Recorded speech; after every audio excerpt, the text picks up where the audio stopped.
Boa tarde, estamos aqui novamente, professora Ana Caroline, depois de uma edição totalmente atípica da UFPR, a gente voltou aqui para o Enem que a gente conhece, do jeitinho que a gente conhece, então foi retornar ao lar, né, depois da UFPR ter expulsado a gente de casa.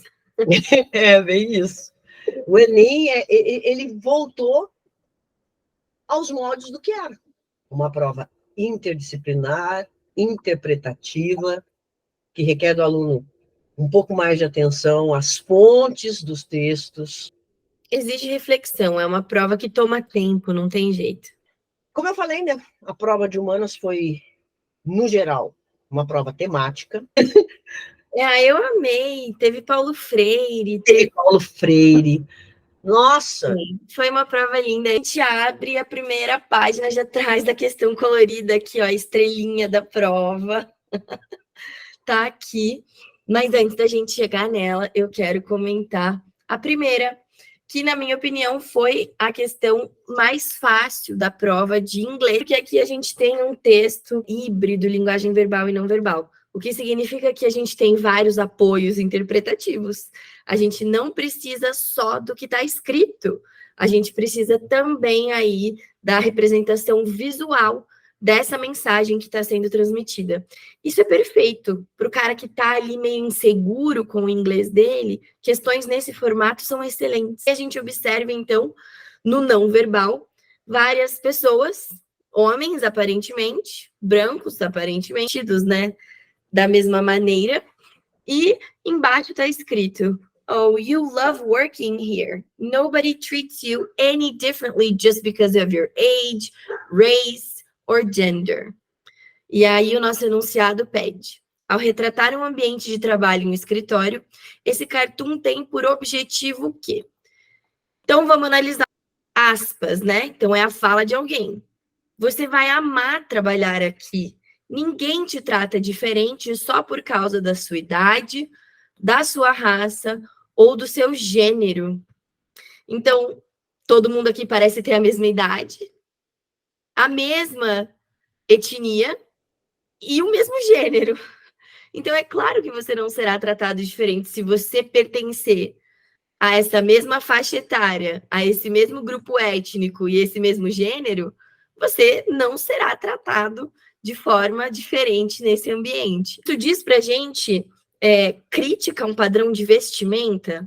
Não, essa é uma alternativa super óbvia. Não, nem pensar. Eu chamo de absurdas. Absurda. A gente começa eliminando as absurdas. O que tem a ver, né, com o padrão de vestimenta? Não. Destacar a falta de diversidade? Perfeito. Falta de diversidade. De idade, de raça, de gênero. Não tem diversidade nesse ambiente. Então, não há preconceito, porque não há diversidade, né? Indicar um modo de interação é outra que você ia ter que viajar muito para chegar até essa conclusão. Elogiar um modelo de organização não é um elogio que está sendo feito aqui, né? Salientar o espírito de cooperação, não tem nada relacionado à coletividade, cooperação, nada. Só porque a gente está vendo um grupo de pessoas. Então, essa daqui foi um presentinho, né? Para você começar a prova já com a autoestima lá no alto. Já começa pensando, vou matar no peito essa prova, hoje. Então, a número 2 foi a que a galera votou no Instagram como sendo a mais difícil. Eu confesso para vocês que quando eu fiz a prova, eu achei essa tranquilinha também. Essa galera não gostou dessa. Vamos entender por quê. Então, a gente tem um poema. Eu adoro quando o Enem traz poema. É muito diferente de uma prova UFPR, em que a gente tem que analisar ali um artigo, o trecho de uma notícia, um texto mais acadêmico ou mais científico.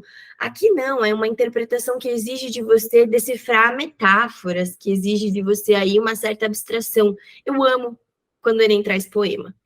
Nesse poema, a expressão "No man is an island" ressalta. Então, primeiro, olha a pronúncia dessa palavra, hein? Esse S desaparece. No man is an island, não Iceland. Some com esse S. No man is an island. Beleza. Nenhum homem é uma ilha. Então, a gente já tem aqui, no enunciado, a nossa resposta. Mas vamos lá para o poema. No man is an island, entire of itself. Every man is a piece of the continent, a part of the main. Any man's death diminishes me, because I am involved in mankind. Isso é transcendentalismo, inclusive, né? Eu ia falar isso agora. Eu faço parte do todo, eu faço parte da natureza, a natureza faz parte de mim. Então, o que esse poema está dizendo aqui numa tradução livre para vocês é: nenhum homem é uma ilha inteiro em si. Todos os homens são o pedaço de um continente, uma parte do todo. A morte de qualquer homem me prejudica, porque eu estou envolvido na humanidade. Eu faço parte da humanidade. Ou seja, está ressaltando o quê? Porque foi essa palavra que nos levou até a resposta certa. Algumas pessoas ficaram confusas e marcaram a letra C, conceito de solidão. Veja, ressalta o conceito de solidão? Não. A gente tangencia o conceito de solidão para interpretar esse poema. Concordo com vocês. Mas quando eu digo que nenhum homem é uma ilha, eu estou ressaltando a ideia de conexão. Exatamente. Por exemplo, ali está a letra A, medo da morte. Vê a palavra death ali e falou, pô, eu acho que é essa. Cuidado, né? A gente tem que interpretar o todo. Então, por que eu digo que a gente encontrava a resposta aqui no enunciado já? Quando eu digo nenhum homem é uma ilha, eu estou dizendo que todos os homens são esse coletivo. Que a gente necessita dessa conexão. Eu estou ressaltando, portanto, a ideia de conexão. E aí a última que eu quero comentar com vocês hoje, a número 3, que eu achei que podia aí ter levado mais estudantes até a distratora, mas vocês votaram lá no Instagram e essa ficou em terceiro lugar. Então aqui a gente tinha novamente o amparo do verbal e do não verbal. Então, a gente está vendo aí muito alimento espalhado no que parece ser um tipo de aterro. E aí está dizendo, food for thought. The average American tosses 300 pounds of food each year, making food the #1 contributor to America's landfills. Eat your leftovers and keep your perishables in the fridge. The earth is counting on it. Este cartaz de campanha sugere o quê? Então, vamos analisar o que está escrito, né? A maioria dos aterros nos Estados Unidos é destinada a desperdício de alimento. E aqui está a chave da questão. A Terra está contando com isso. Então, a gente está associando o desperdício de alimento à questão dos aterros, à questão ambiental. Esse cartaz de campanha sugere que os lixões precisam de ampliação. Precisa ampliar para as pessoas poderem desperdiçar mais? Não, né? Então, essa daqui era uma das absurdas que a gente já descartava. O desperdício degrada o ambiente? Opa, é exatamente isso que está sendo dito. Os mercados doam alimentos perecíveis? Não está escrito na questão. Talvez alguns mercados doem, outros não. A desnutrição compromete o raciocínio. O que o Enem tentou fazer? E muita gente marcou essa.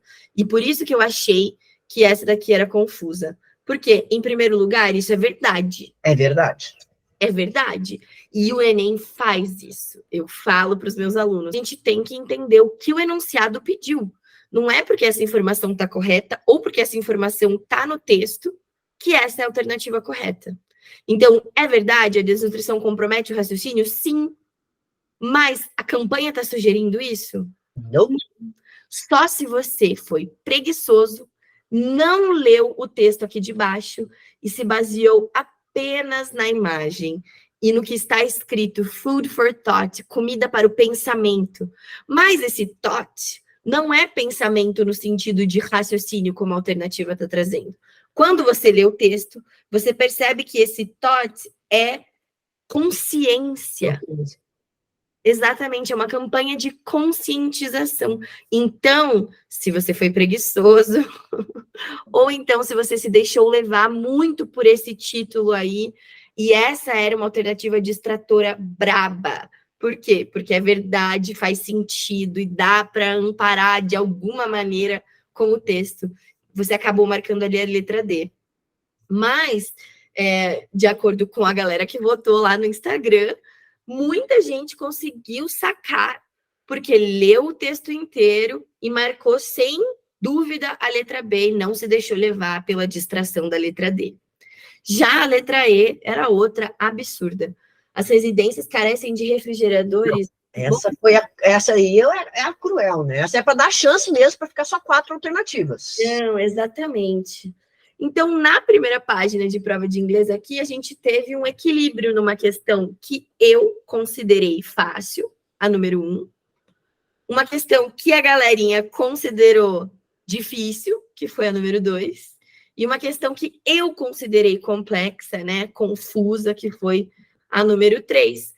Mas uma prova bonita, temas relevantes, temas em alta, leituras curtas, interpretações claras, várias alternativas absurdas para a gente eliminar. Então, eu terminei essa primeira página aqui feliz e espero que a galera que fez essa edição do Enem também.